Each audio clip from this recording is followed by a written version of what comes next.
My name is Steve Toure, and I play trombone and I play seashells. Like many young musicians, Steve Toure began playing Ray's music in high school. All the kids, we could all play what I'd say, you know, it was a groove that it was accessible, and yet it had substance.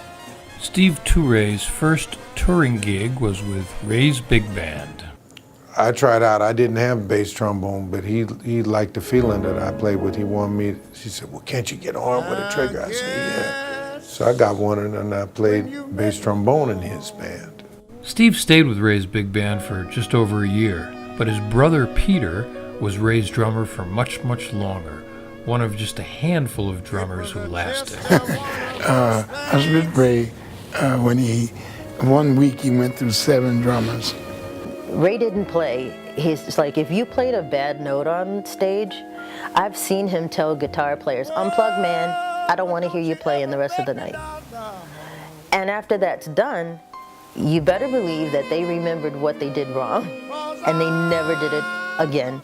My little Maud, yeah. I'm always thinking of you, Maud. Yeah. I'll tell the world I love you so. What was so amazing, he could hear everybody simultaneously. He would hear what the trumpet players are doing to what the soprano was singing over here, everybody at the same time, and he could point out what was wrong. Just boom, boom, boom, boom, boom, but his mind was going 1,000 miles an hour.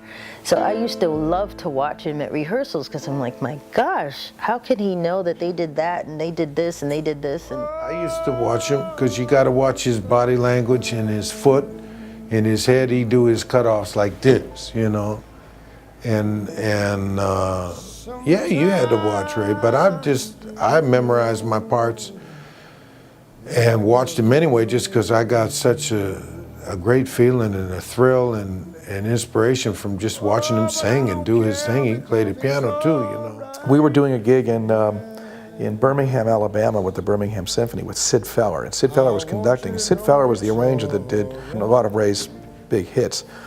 And Sid turned to me afterward and he said, "I don't know how Ray does it. I don't know how he finds rhythm sections that can follow him." And Sid said as he's conducting the symphony that he just watched Ray's foot, and I mean, that's how you dealt with the time with Ray. He loved Count Basie and Duke Ellington also, so he kept that kind of a groove in his music as he added the big band sound to it. That was a big thing. I was with him at the transition from the small band to the big band.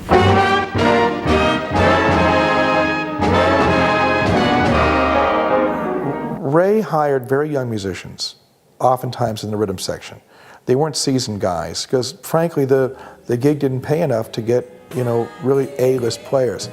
So what Ray had created were these very specific drum parts where literally every note that you played was written on the part and you had to play it the same way every night. That was a huge challenge to do that, but at least he heard what he wanted to hear. He'd do Georgia every night. If he didn't, people would be upset, you know. And we'd start the arrangement out.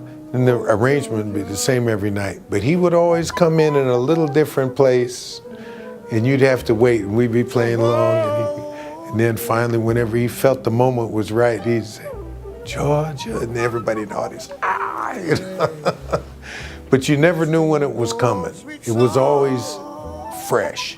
It was always in the moment. if he sensed that you were going through something, it was amazing how he would sense that and change the order of the songs where you would think he was telling you it's gonna be all right. Like, I know we're gonna make it. It wasn't even on the list, but he changed it.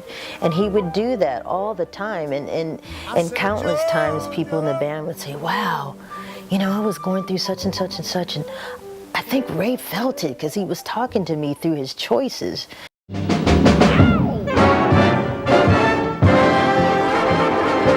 Got a taste of that feeling, you know, that's what Ray's about. whole thing is about feeling, and I love that. To me, that's what music is about, feeling. If you don't feel something and it's just all head cheese, well, to me, something's missing. I got to feel it. Like Ray said, you got to feel it, baby.